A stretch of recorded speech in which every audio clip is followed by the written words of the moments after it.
Disciples, when we ended the story, they're on the way to Lazarus' house. Now, they don't really understand what's about to happen. But an incredible miracle is about to take place, but they don't know it. They're confused, and they're not really clear. And sometimes when you are confused, you're on the brink of a miracle, because this is a place you wouldn't have taken yourself. This is something you couldn't see or imagine. It's beyond your vision.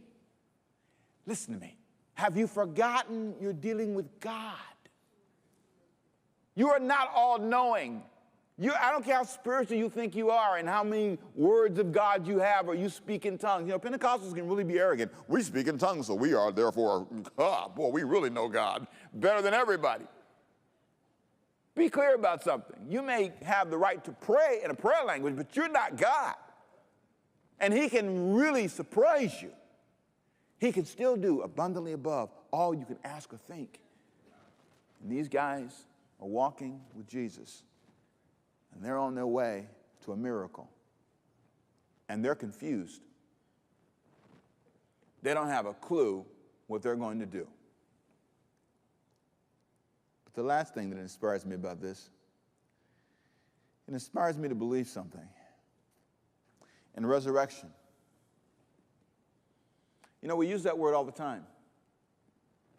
But there's something about looking at something that's dead and believing that it can rise again. There's something about that experience. And some people have never really had experiences with that. Not in a real sense where you were there with someone who passed, or you had to interact with cadavers. It's an amazing experience. Because what it does is it exposes a fear, the fear that your life will end, the fear that this could be you.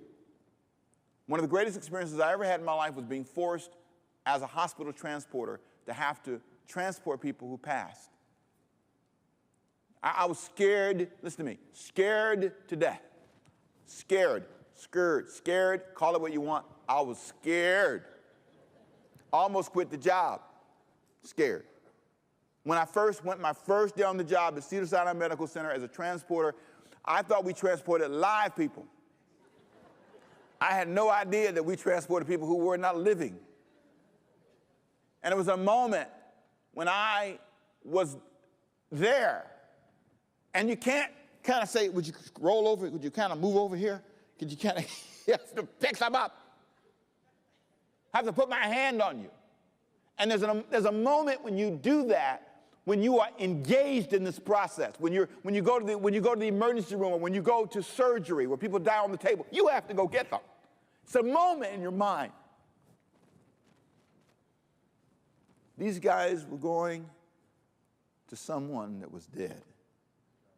And they were about to witness something that was amazing.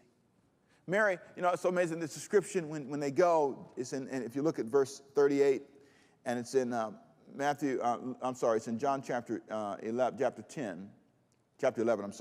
verse 38 through verse 44.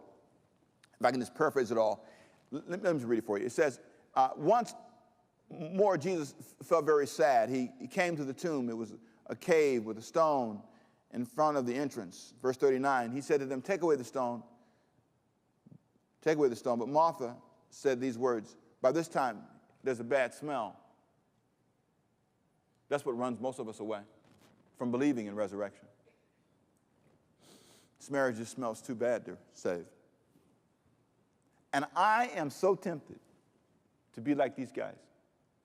I'm so tempted to feel there's no way to turn this around. These guys are walking in insecurity. They're walking in fear. But what Jesus is doing, he says, no, guys, I don't care how bad it smells. I don't care how bad it looks. I want you to understand something. You now must rise above excuses. You now must rise above what you thought it was going to be like. You thought I was going to bless you and there would be no death. You thought there would be no challenges. No, it's hard. This is a hard moment to believe. But in that moment, the disciples saw Jesus walk up to that tomb and speak to the tomb and say, Lazarus, come forth. And he did. And in that moment, the smelly dead man rose. Imagine seeing your life that seems lost and hopeless rise again. Imagine. And this would have never happened if the disciples had not gone through a period of insecurity. On the other side of insecurity, there's a miracle of resurrection. On the other side of not knowing what to do with your life, there is an answer. The key is they followed Jesus, and that's the key for you.